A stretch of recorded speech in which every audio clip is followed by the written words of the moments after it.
We're dating everything with carbon-14. We're trying to squeeze the style of pottery from each strata and define it as carefully as we can and date it as carefully as we can, so we can go back and look at those gates and say, what kind of pottery are these gates built on top of? That's got to be the last pottery that was there before the gates were built, so then we would know when the gates were built, if we can define these ages close enough. And so it's a pretty fascinating project, and it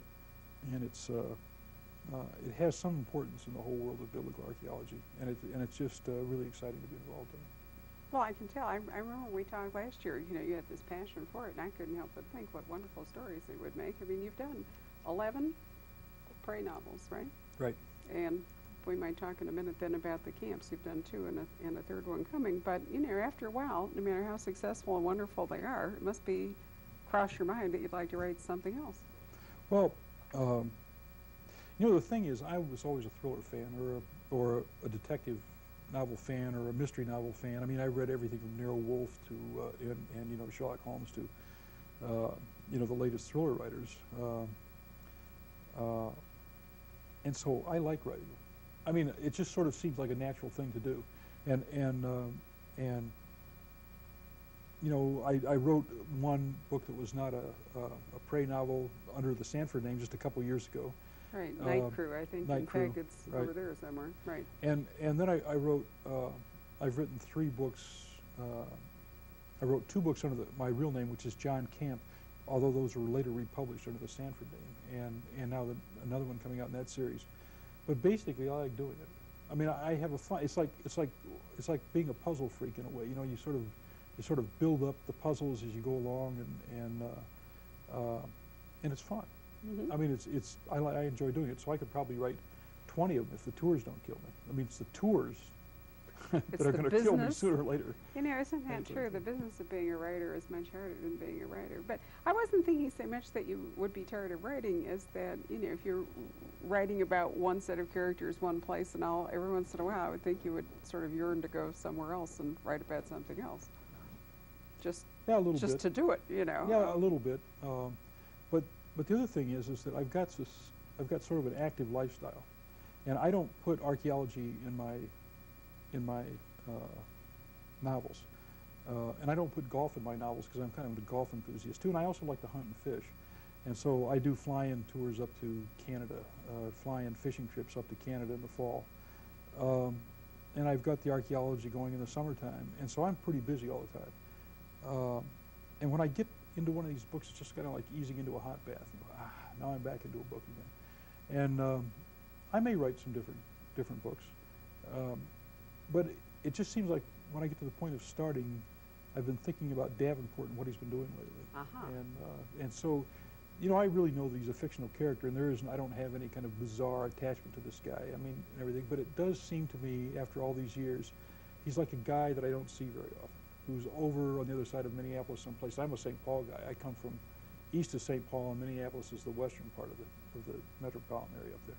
So I think of him as being sort of over there, and as I go through the year, when I'm not writing, when I'm in Israel, I'll be thinking that something will pop into my mind, and that's what Davenport's been doing.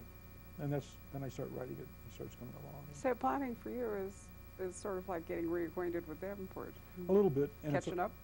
Catching up with him, but yeah. It's also, you start thinking about bad guys. I don't really think of a plot, I think of a bad guy. And you know, you sort of toss them around, and I've got about 2 or 3 bad guys cooking in the back of my head all the time.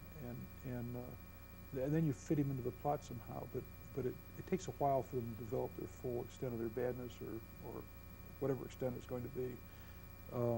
It's important, isn't it, that that the bad guy be as interesting as the good guy to write a successful book? Well, one of the problems is that they're intrinsically more interesting than the good guy, and that's always been true.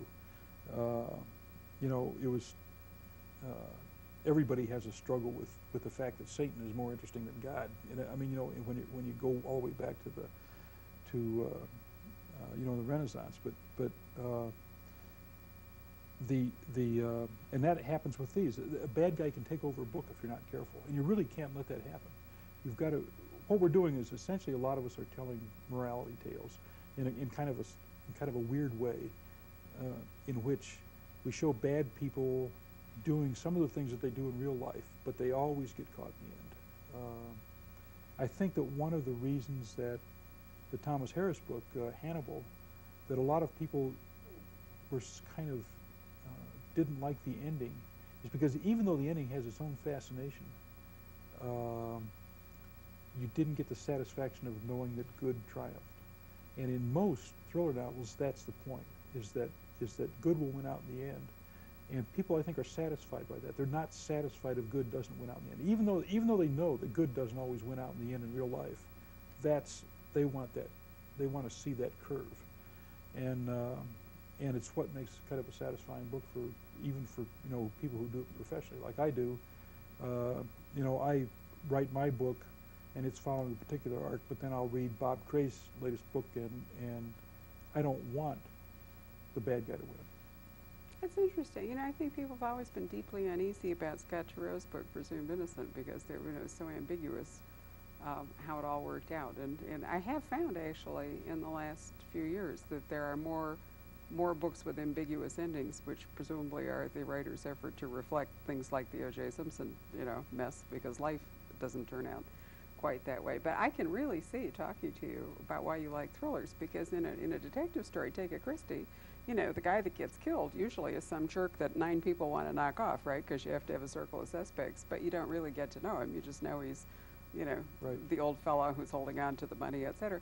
But because the murder is concealed, she can't really get into the skin, you know, of, so the thriller format, where you've got, you know, the chase and the good guy and the bad guy, and you can really get into the bad guy, it's obviously going to be much more interesting for you.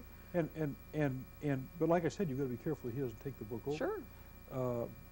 Of course, you could write one from his perspective. I mean, there are successful books where the bad guy is the good guy. Yeah, but those always bothered me.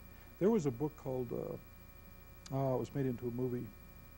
Oh, I better skip that because I can't remember the name of the book now. It was something other Angel. The word title was neat. The word Angel was in the title, and Mickey Rourke was in the movie. I'm sorry, Yeah, don't know. okay, well, at any rate, it was a dreadfully frightening book. I was frightened when I read it, and I was frightened for like a week afterwards. And it goes back 20 years. But even though it was a very memorable book, I didn't really like it because of that. It wasn't ambiguous. It was just that the good people got stomped to death. In the end, they just lost. I think one of the things that happens is that what happens is that writers are only doing half the work. Readers are doing the other half of the work. And what you do as a writer is you set up kind of this structure.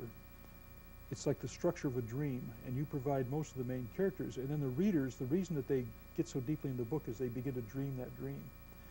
But they don't just dream the dream from a neutral viewpoint. They actually put themselves in the position of one of the characters.